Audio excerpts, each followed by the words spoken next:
Catholic চার্চের আধ্যাত্মিক নেতাদের নেতৃত্বে পরিচালিত বিশ্বের ক্ষুদ্রতম স্বাধীন দেশ ভ্যাটিকান।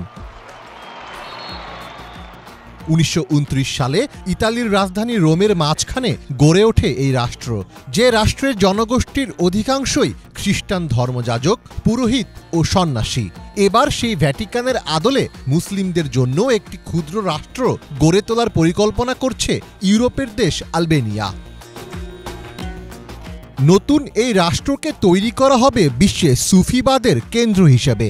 আধ্যাত্মিক এই দেশে থাকবে না কোনো দেয়াল বা প্রাচীর, নিজস্ব প্রশাসন থাকলেও দরকার পড়বে না কোনো পুলিশের, এমনকি এখানকার বাসিন্দাদের দিতে হবে না কোনো ধরনের ট্যাক্স। সম্প্রতি রাষ্ট্রীয় একটি অনুষ্ঠানে এমন পরিকল্পনার কথা জানান আলবেনিয়ার প্রধানমন্ত্রী এডি রামা। তার মতে, এমন রাষ্ট্র তৈরি হলেও সেটি আলবেনিয়ার সার্বভৌমত্বকে চ্যালেঞ্জ করবে না।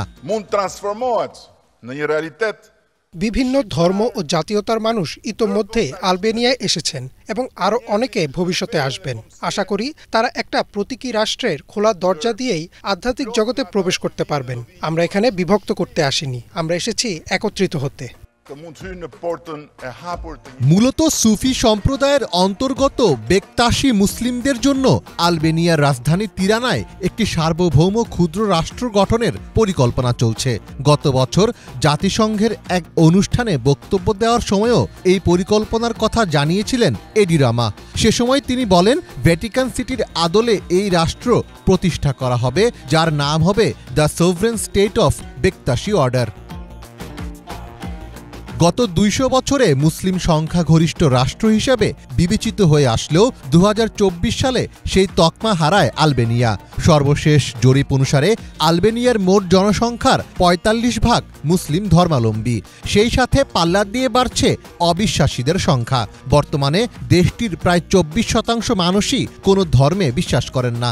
ফলে আলবেনিয়ার বর্তমান বাস্তবতায় এমন উদ্যোগকে স্বাগত জানিয়েছেন অনেকে। তাদের মতে এই রাষ্ট্র আলবেনিয়ায় বসবাসরত ভিন্ন ভিন্ন চিন্তাধারা ও বিশ্বাসের মানুষের মধ্যে সেতু বন্ধন তৈরি করবে। তবে এই উদ্যোগ নিয়ে উদ্বেগের কথাও জানিয়েছেন অনেকে, কেননা আলবেনীয় মুসলিমদের সিংহভাগই সুন্নি মতাদর্শী। দেশটির মাত্র 4% মানুষ বেকতাশি সুফি মতাদর্শে বিশ্বাস করেন। ভ্যাটিকানের আদলে নতুন রাষ্ট্র তৈরি হলে সেটি শেষমেশ ইসলামের কোনো মডারেট ভার্সনে রূপ নেয় কিনা সেই আশঙ্কাও রয়েছে অনেকের মনে। ত্রয়োদশ শতাব্দীতে অটোমান সাম্রাজ্যের সময় সুফিবাদ ও বেকতাশি আদর্শ বিকশিত হয় বলে প্রচলিত রয়েছে। জানা যায় সেই ধারাতেই 360 জন সফরসঙ্গী নিয়ে বাংলাদেশের সিলেটে ধর্মপ্রচারে এসেছিলেন প্রখ্যাত সুফি সাধক হজরত শাহজালাল রহমতুল্লাহি আলাই। তিরানায় নতুন এই রাষ্ট্র গঠিত হলে সেটি আলবেনিয়া সহ পুরো বিশ্বে ছড়িয়ে ছিটিয়ে থাকা সুফি মতাদর্শের অনুসারীদের কেন্দ্র হিসেবে পরিচিতি পাবে বলে মনে করছেন অনেকে। মীর ফজলে রাব্বি, বাংলা ভিশন।